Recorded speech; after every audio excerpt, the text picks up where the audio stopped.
So lots of stuff going on. I know I'm posting a whole bunch in just 2 days. Uh, I'm doing so because, yeah, that is that frantic feeling um, when you live in that cycle of fear, of anticipating, of wanting not to fail someone.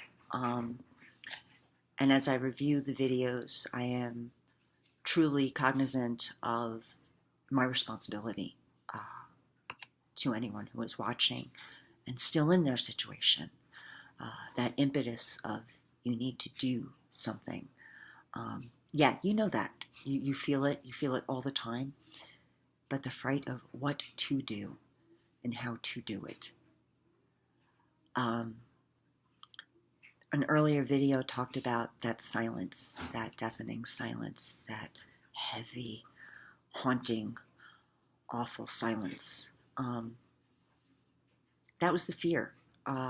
When I looked at that video, I didn't talk about the chasing of the kids or the breaking of doors or being screamed at top volume to get out of the way of an ambulance on the way home.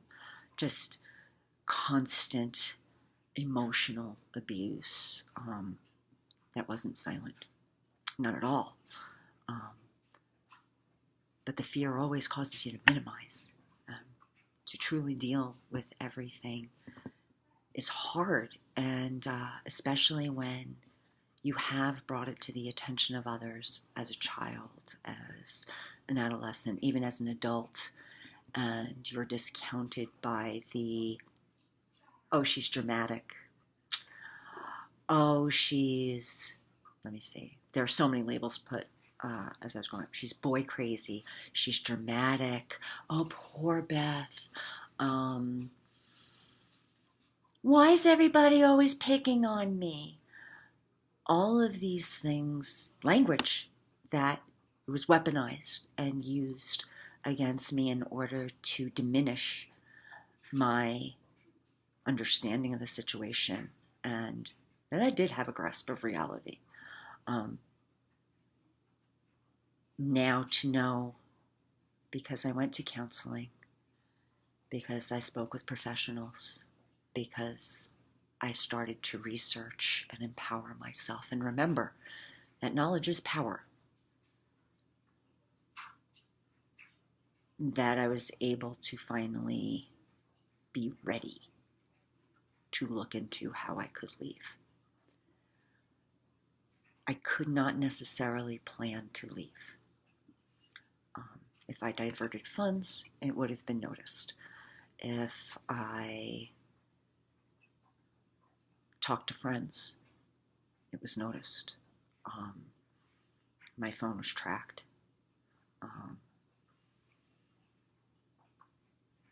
My engagements, texts, emails, they were observed.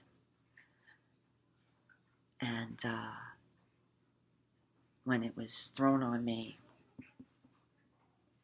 this said your phone was, you were in Island, New Jersey, and you were supposed to be in Union, New Jersey. I have 5 children. I'm going for my master's degree. I always was where I said I was. Number one, because I'm a loyal person. I do treat people the way I want to be treated. And number two, because I was terrified.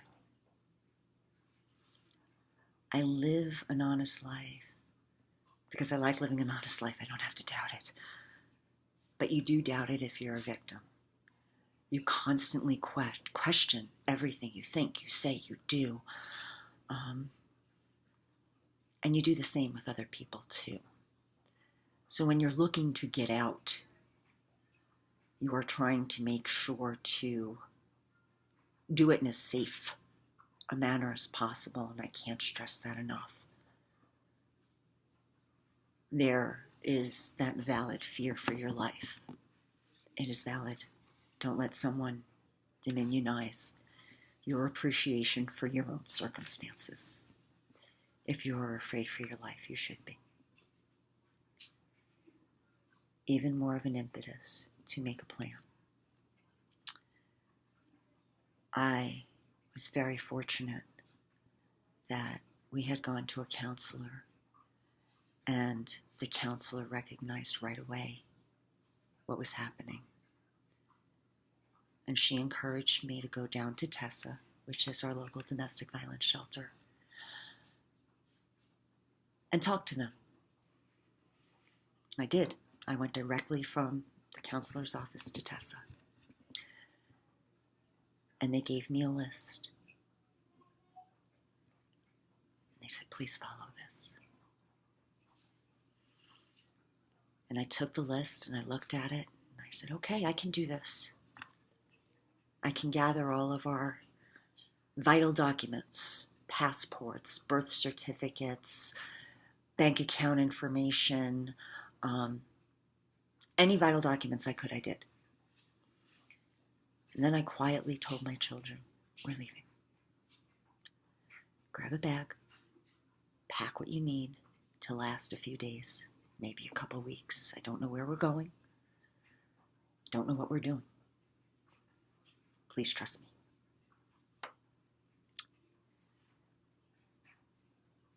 So the abuser was home. Everyone was scurrying about quite quietly, but we had been doing that for quite some time at that point. I had moved out of the bedroom 2 months before. I had tried to gray stone.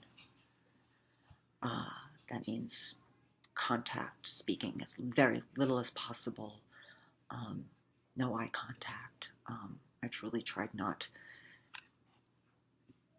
to engage myself again, to invest myself again. I knew it was dangerous. I knew that we had reached a tipping point and I needed to finally go. The kids asking me to go. The kids asked me to go. To not go back into the situation, to not let the cycle go around one more time. We were all in this together. So we quietly put our bags in the car, and I hoped I had enough on my credit cards, and we left. That was on Friday in July, and the following Monday, I went in to the court by myself, and Tessa had people there at our court in El Paso County, and they helped me fill out the forms for an order of protection. And when you're a domestic violence victim, there are so many things that happen. It really is hard to separate each occurrence. But I was fortunate that there were things that I could document and that I did remember and that I did have people and things to back me up. It's something you learn when you go through school. Document, document, document. When instances happen, write them down. Write down the date. Write down what occurred. Keep a notebook if you can find a place to hide it. But always keep safe. Always, always, always keep safe.